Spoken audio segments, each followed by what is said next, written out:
ನಮಸ್ಕಾರ ವೀಕ್ಷಕರೇ, RJ32 ಕನ್ನಡ ನ್ಯೂಸ್ಗೆ ಸ್ವಾಗತ. ನಾನು ರಾಘವೇಂದ್ರ. ಇದೀಗ ಪ್ರಮುಖ ಸುದ್ದಿಗಳಿಗೆ ಹೋಗೋಣ. ವೋಟ್ ಚೋರಿ ಪ್ರಕರಣ ಇಡೀ ದೇಶಾದ್ಯಂತ ಒಂದು ಸಂಚಲನವನ್ನು ಮೂಡಿಸಿದೆ.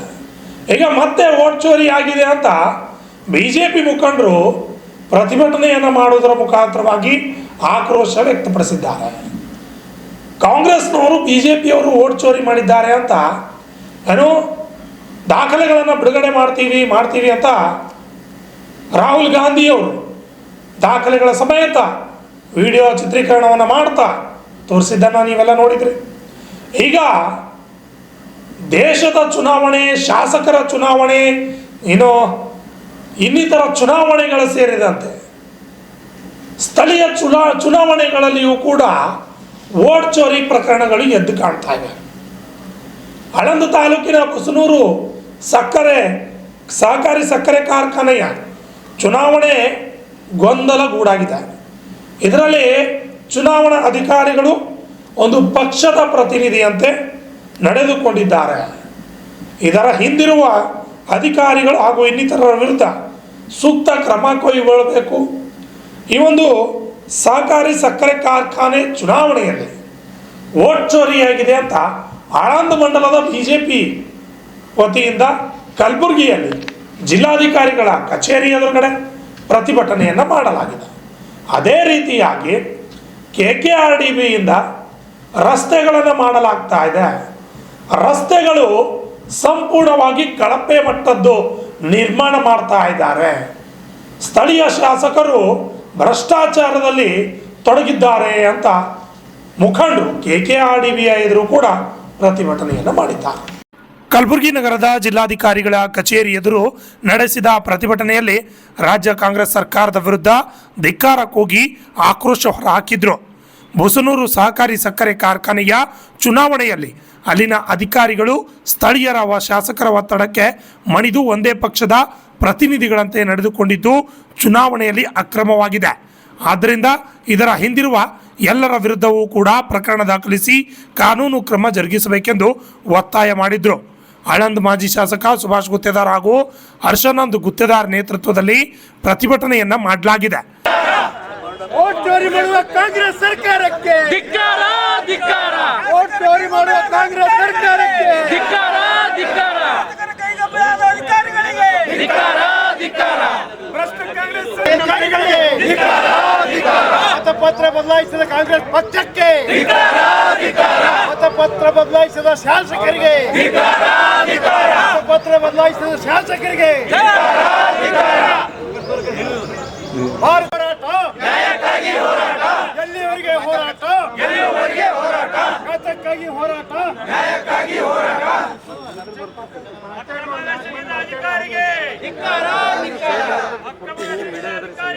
ಮುಂದೆ ಯಾಕೆ ಎಕ್ಸ್ಟೆಂಡ್ ಮಾಡಿದ್ದಿ ಡೇಟ್? ಎಕ್ಸ್ಟೆಂಡ್ ಮಾಡಿದ್ರೆ ಬಿಜೆಪಿ ಬೆಂಬಲಿತ ವೋಟರ್ಸ್ ಎಲ್ಲ ಅವರು ತಮ್ಮ ರಿನ್ಯೂವಲ್ ಮಾಡ್ಕೊತಾರೆ ವೋಟ್. ಅದಕ್ಕೆ ನೀ ಏನು 2ನೇ ತಾರೀಕೆ ಲಾಸ್ಟ್ ಹೇಳಿದ್ದಲ್ಲ ಅದೇ ಫೈನಲ್ ಮಾಡಬೇಕು ಅಂತಂದು ಪೇಪರ್ದಾಗ ಅನೌನ್ಸ್ ಮಾಡಿದ್ದು. ಮತ್ತು ರಿಟರ್ನ್ 2ನೇ ತಾರೀಕೆ ಕ್ಲೋಸ್ ಮಾಡ್ತೀವಿ ಅಂತಂದು ಏಕಾಏಕಿ ಮತ್ತು ಇನ್ನೊಂದು ಪೇಪರ್ದಾಗ ಅಂದ್ರೆ ಮೊದಲು 2ನೇ ತಾರೀಕು ಒಂದು ಪೇಪರ್, ಅದು ಬೇರೆ ವಿಜಯ ಕರ್ನಾಟಕ ಏನು ಕೊಡ್ತಾರೆ. ಆಮ್ಯಾಗ ಸಂಜೆವಾಣಿದಾಗ 8ನೇ ತಾರೀಕು ಅಂತ ಹೇಳ್ತಾರೆ, ಮತ್ತಿಲ್ಲ 2ನೇ ತಾರೀಕೆ ಮುಗಿಸ್ಲತ್ತೀವಿ ಅಂತ ಹೇಳ್ತಾರೆ. ಅಂದರೆ ಈ ರೀತಿ ಸಂಪೂರ್ಣ ಗೊಂದಲವಾಗಿ ಈ ಮತದಾರರ ಪಟ್ಟಿ ತಯಾರು ಮಾಡ್ತಾರೆ. ಇದ್ರ ವಿರುದ್ಧ ನಾವೇನು ಮಾಡಿದ್ವಿ, ಇದು ಈ ರೀತಿ ತಪ್ಪು ಮಾಡ್ಯಾರ, ನಾವು ಹಣ ಕಟ್ಟಿದ್ರು ಕೂಡ ನಮ್ಮ ಲಿಸ್ಟ್ನಾಗ ಹೆಸರು ಸೇರಿಸಿಲ್ಲ ಅಂತಂದು ನ್ಯಾಯಾಲಯ ಮೊರೆ ಹೋದಿವಿ.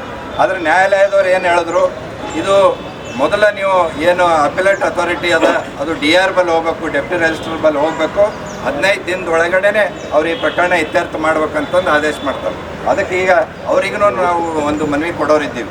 ಆದ್ರೆ ಈ ರೀತಿ ಅಕ್ರಮವಾಗಿ ತಮ್ಗೆ ಬೇಕಾದವ್ರದ್ದು ಇಷ್ಟೇ ವೋಟರ್ ಲಿಸ್ಟ್ನಾಗ ಹೆಸರು ಹಾಕಿ ಬೇಡದವ್ರದ್ದೆಲ್ಲ ರಿನ್ಯೂವಲ್ ಮಾಡಿಲ್ಲ. ಅವ್ರು ಬೇಕಾದವ್ರದ್ದು ಏನು ಹಣ ಕಟ್ಟ್ಯಾರ ಅಂಥವ್ರದ್ದು ಮಾಡ್ತಾರೆ. ಆದ್ರೆ ನಾವು ಹಣ ಕಟ್ತೀವಿ, ಆದ್ರೆ ನಮ್ಮದು ಮಾಡಿಲ್ಲ. ಅದಕ್ಕೆ ಇಂಥ ಒಂದು ಏನು ಅಕ್ರಮವಾಗಿ ಮತ್ತು ತಮ್ಮ ಪಕ್ಷಪಾತವಾಗಿ ಮಾಡಿದಂಥ ಮತದಾರ ಪಟ್ಟಿ ಪರಿಷ್ಕರಣೆ ಆಗಬೇಕು. ಹೊಸದಾಗಿ ಇದು ತನಿಖೆ ಆಗಬೇಕು. ತನಿಖೆ ಆಗಿ ಹೊಸ ಮತದಾರರ ಪಟ್ಟಿ ಆಗಬೇಕು.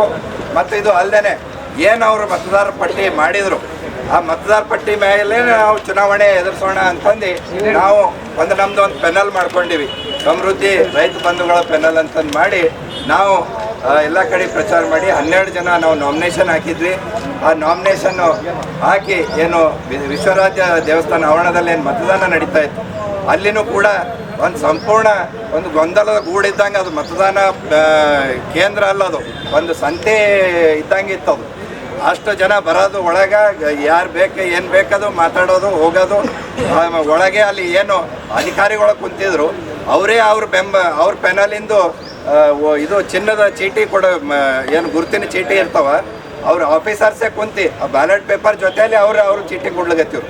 ಇವೆಲ್ಲ ನೋಡಿ ಗೊಂದಲದ ಒಂದು ವಾತಾವರಣ ಅಲ್ಲಿತ್ತು. ಮತ್ತು ಇದು ಎಲ್ಲದಕ್ಕಿಂತ ಮೀರಿ ಇದು ಏನು ಬ್ಯಾಲೆಟ್ ಪೇಪರ್ ಬೂತ್ ನಂಬರ್ 1, ಆ ಬೂತ್ ನಂಬರ್ 1ದಾಗ ನಮ್ಮದು 12 ಜನ ಅಲ್ಲಿ ಸ್ಪರ್ಧೆ ಮಾಡಿದರು ಜನರಲ್ ಕ್ಯಾಟಗರಿ. ಇಲ್ಲಿ 6 ಕ್ಯಾಟಗರಿ ಇರ್ತಾವೆ, ಜನರಲ್ಲು, SC ST, ladies, BCA BCB ಅಂತಂದು.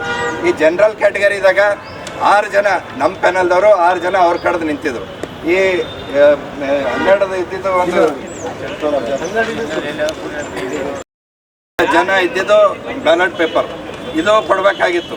ಆದ್ರೆ ಅವ್ರೇನು ಮಾಡ್ಯಾರ, ಇದು ಜನತಾ ಬಜಾರ್ದು ಬ್ಯಾಲೆಟ್ ಪೇಪರ್ ಕೊಟ್ಟಾರ. ಇದು ಬರೀ 9 ಜನ ಸದಸ್ಯರು ಇದ್ದಿದ್ದು, ಅದು ಟೋಟಲಿ. ಯಾಕಂದ್ರೆ ಅಲ್ಲಿ ಒಳಗೆ 12 ಒಂದ್ರ ತನಕ ಸರಿಯಾಗೇ ಬಂದವ. ಆಮೇಲೆ ನಮ್ಮ ಪರವಾಗಿ ಮತದಾನ ಆಗ್ಲಾಗತ್ತದ ಅಂತ ತಿಳ್ಕೊಂಡು ಮತಪತ್ರ ಬದಲಾವಣೆ ಮಾಡಿ ಕಾಂಗ್ರೆಸ್ ಶಾಸಕ BR ಪಾಟೀಲ್ ಮತ್ತು ಏನು RK ಪಾಟೀಲ್, ಆಮೇಲೆ ಗುರುಗೌಡ ದಂಗಾಪುರ, ಇವರೆಲ್ಲರೂ ಸೇರಿ ಇದು ನಮ್ಮದು ಸೋಲು ಆಗ್ತದೆ ಅಂತಂದು ಅಧಿಕಾರಿಗೆ ಹಿಡ್ಕೊಂಡು MD ಮತ್ತು ಅಲ್ಲಿ ಏನು ಚುನಾವಣಾ ಅಧಿಕಾರಿ ಯಾರ ಪ್ರಮೋದ್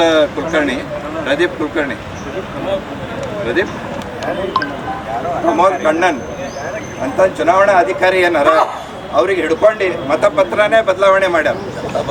ಜನತಾ ಬಜಾರ್ದು ಮತಪತ್ರ ತಂದು ಇಲ್ಲಿ ನಮ್ಮ ವೋಟರ್ಸಿಗೆ ಕೊಡ್ಲಿಗತ್ತಾರ. ಒಳಗೆ ಅವ್ರ ವೋಟರ್ಸಿಗೆ ಕರೆಕ್ಟ್ ಇದ್ದಿದ್ದು ಕೊಡೋದು, ನಮ್ಮ ವೋಟರ್ಸಿಗೆ ಈ ರೀತಿ ಬದಲಾವಣೆ ಮಾಡಿ ಮತಪತ್ರ ಕೊಡೋದು.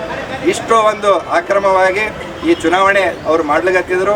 ಅದಕ್ಕೆ ನಮ್ಮ ಎಲ್ಲ ರೈತರು ಇದು ಗಮನಕ್ಕೆ ಬಂದಾಗ ಹೋಗಿ ಅಲ್ಲಿ ಅವರಿಗೆ ಕೇಳಿದಾಗ ಅಧಿಕಾರಿಗಳಿಗೆ ಇದು ಯಾಕೆ ಈ ರೀತಿ ಮತಪತ್ರ ಬದಲಾವಣೆ ಮಾಡಿರಿ, ಹಿಂಗ್ಯಾಕೆ ನೀವು ಇದು ಮಾಡ್ಲಿಕತ್ತೀರಿ ಅಂತಂದು ಕೇಳಿದಾಗ ಉಲ್ಟಾ ನಮಗೆ ಬೈಯೋದು, ನಮ್ಮ ರೈತರಿಗೆ ಮೇಲೆ ದೌರ್ಜನ್ಯ ಮಾಡೋದು. ಏನು ಮಾಡ್ಕೊ ನಮ್ಮದು ಅದು ಒಂದು ತಪ್ಪಿ ಬಂದಿರಬೇಕು, ಬದಲಾಯಿಸ್ತೀವಿ ಅಂತಂದು ನಮಗೆ ಬೈಯೋದು, ನಮಗೆ ಒತ್ತು ಕೊಡೋದು, ಪೊಲೀಸರಿಗೆ ಹಿಡಿದು ನಮಗೆ ಎದುರಿಸೋದು ಮತ್ತು ನಮಗೆ ಹೊಡೆಯೋದು. ಆ ರೀತಿಯಲ್ಲಿ ಒಳಗೆ ವಾತಾವರಣ ಮಾಡಿದ್ರು ಅಧಿಕಾರಿಗಳು. ಅದೇ ರೀತಿಯಾಗಿ ಕಲ್ಯಾಣ ಕರ್ನಾಟಕ ಅಭಿವೃದ್ಧಿ ಮಂಡಳಿಯ ಎದುರುಗಡೆಯೂ ಕೂಡ ಅನೇಕ ರೀತಿಯ ಭ್ರಷ್ಟಾಚಾರ KKRDBಯಿಂದ ಮಾಡಲಾಗಿದೆ. ಕಾಮಗಾರಿ ಸರಿಯಾಗಿ ಮಾಡುತ್ತಿಲ್ಲ, ರಸ್ತೆ ಕಾಮಗಾರಿಗಳಲ್ಲಿ ಶಾಸಕರು ಭ್ರಷ್ಟಾಚಾರ ಮಾಡುತ್ತಿದ್ದಾರೆ ಎಂದು ಆಕ್ರೋಶವನ್ನು ಪ್ರತಿಭಟನೆಯಲ್ಲಿ ವ್ಯಕ್ತಪಡಿಸಿದ್ದಾರೆ. ಏನಂದ್ರೆ ಭಾರತೀಯ ಜನತಾ ಪಕ್ಷದ ಪಾರ್ಟಿಯವರು ಈ ಓಟಿನ ಕಡೆ ತಿರುಗಿ ನೋಡಬಾರ್ದು, ಅವ್ರಿಗೆ ಏನಿದೆ ಒಂದು ಬದಲಾವಣೆ ಕೊಡಬೇಕು ಅಂತಕ್ಕಂಥ ನಿಟ್ಟಿನಲ್ಲಿ ಇವತ್ತು ಓಟ್ ಚೋರಿ ಆಗಿದೆ ಅಂತ ಹೇಳ್ತಾರೆ. ಓಟ್ ಚೋರಿ ಮಾಡೋರು ಅವರೇ. ಮೊನ್ನೆ BR ಪಾಟೀಲ್ ಅದೇ 3,000 ಹೋಗ್ತಾರೆ, ಅದು 3,000 ಇಲ್ಲ, 50 ಸರ್ಕಾರ ಕೊಟ್ಟಾಗ 50 ಕಾರ್ಖಾನೆ ಹಾಕಿ 3,000 ಅದರಲ್ಲಿಯೂ. ಆಳಂದ್ ತಾಲೂಕಿನ ಬುಸ್ನೂರು ಗ್ರಾಮದಲ್ಲಿರುವಂಥ ಸಹಕಾರಿ ಸಕ್ಕರೆ ಕಾರ್ಖಾನೆಯ ಒಂದು ಆಡಳಿತ ಮಂಡಳಿಯ ಒಂದು ಚುನಾವಣೆ ನಿನ್ನೆ 3ನೇ ತಾರೀಕು ವಿಶ್ವರಾಧ್ಯ ದೇವಸ್ಥಾನದಲ್ಲಿ ಹಮ್ಮಿಕೊಂಡಿದ್ದರು. ಈ ಚುನಾವಣೆ ಪ್ರಾರಂಭದಿಂದಲೂ ಮತದಾರರ ಪಟ್ಟಿ ಏನು ಮಾಡ್ತಾಯಿದ್ರು, ಆ ಸಂದರ್ಭದಿಂದಲೂ ಕೂಡ ಇದು ಅಕ್ರಮವಾಗಿ ಮಾಡ್ತಾಯಿದ್ರು. ನಾವು ಸಕ್ಕರೆ ಕಾರ್ಖಾನೆಯ ಒಂದು MD ಅವರಿಗೆ ಒಂದು ಪತ್ರ ಕೊಟ್ಟು ಎಲ್ಲ ಏನು ಅರ್ಹ ಮತದಾರರ ಅವರಿಗೆ ಎಲ್ಲರಿಗೆ ಮತದಾನದ ಹಕ್ಕು ಕೊಡಬೇಕು, ಯಾರ್ಯಾರು ದುಡ್ಡು ಕಟ್ಟಿದ್ದಾರೆ ಅವರಿಗೆಲ್ಲ ಕೊಡಬೇಕು ಅಂತಂದು ಹೇಳಿದ್ರು ಕೂಡ ಅವರು ತಮ್ಮ ಏನು ಕಾಂಗ್ರೆಸ್ ಶಾಸಕ BR ಪಾಟೀಲ್ ಅವರ ಒತ್ತಡಕ್ಕೆ ಮಣಿದು ಅವರಿಗೆ ಅವ್ರ ಪ್ಯಾನಲಿಗೆ ಅನುಕೂಲ ಆಗುವಂಥ ಮತದಾರರು ಮಾತ್ರ ರಿನ್ವಾಲ್ ಮಾಡಿ ನಮ್ಮ ಒಂದು ಬೆಂಬಲಿತ ಒಂದು ಮತದಾರರದು ಡಿಲೀಟ್ ಮಾಡಿ ಒಂದು ಅಕ್ರಮವಾಗಿ ಒಂದು ಮತದಾರರ ಪಟ್ಟಿ ಕೂಡ ತಯಾರು ಮಾಡಿ ಮತ್ತು ಆ ಕೊನೆ ದಿನಾಂಕ ಏನು ಮತದಾರರ ಪಟ್ಟಿ ಸೇರ್ಪಡೆ ಮಾಡುವಂಥದ್ದು ದಿನಾಂಕ ಇತ್ತು. ಒಂದು ವಿಜಯ ಕರ್ನಾಟಕ ಪೇಪರಲ್ಲಿ ಹೇಳ್ತಾರೆ 2ನೇ ತಾರೀಕು ಅಕ್ಟೋಬರ್ ಲಾಸ್ಟ್ ಡೇಟು, ಅಲ್ಲಿವರೆಗೂ ಯಾರು ದುಡ್ಡು ಕಟ್ಟೋರು ಕಟ್ರಿ ಅಂತಂದು. ಆಮೇಲೆ ನಾನು ಮಾತಾಡಿದೆ, ಇಷ್ಟು ಬೇಗ ನೀವು ಕ್ಲೋಸ್ ಮಾಡಿದ್ರೆ ಇನ್ನೂ ರೈತರಿಗೆ ಸಂದೇಶ ಮುಟ್ಟಿಲ್ಲ, ಅವ್ರು ಬಂದು ಕಟ್ಟಕ್ಕೆ ಇದು ಆಗ್ತದೆ.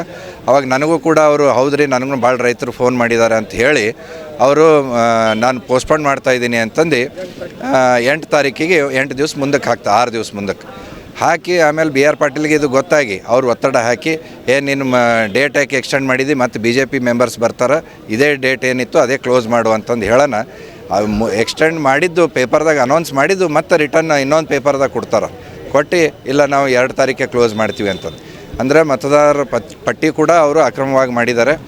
ಮತ್ತು ನಿನ್ನೇನು ವೋಟಿಂಗ್ ನಡೆಯುವಂಥ ಸಂದರ್ಭದಲ್ಲಿ ಅಲ್ಲಿ ಬೂತ್ ನಂಬರ್ 1 ಅಲ್ಲಿ 1 ಗಂಟೆವರೆಗೂ ಒಂದು ಏನು ನಮ್ಮ ಪೆನಲ್ ಮತ್ತು ಅವ್ರದ್ದು ಎಲ್ಲ ಸೇರಿ ನಿಂತಿಂತ 12 ಜನರ ಒಂದು ಮತಪತ್ರ ಕೊಟ್ಟಿದ್ರು ಜನರಿಗೆ ಓಟ್ ಹಾಕಕ್ಕೆ.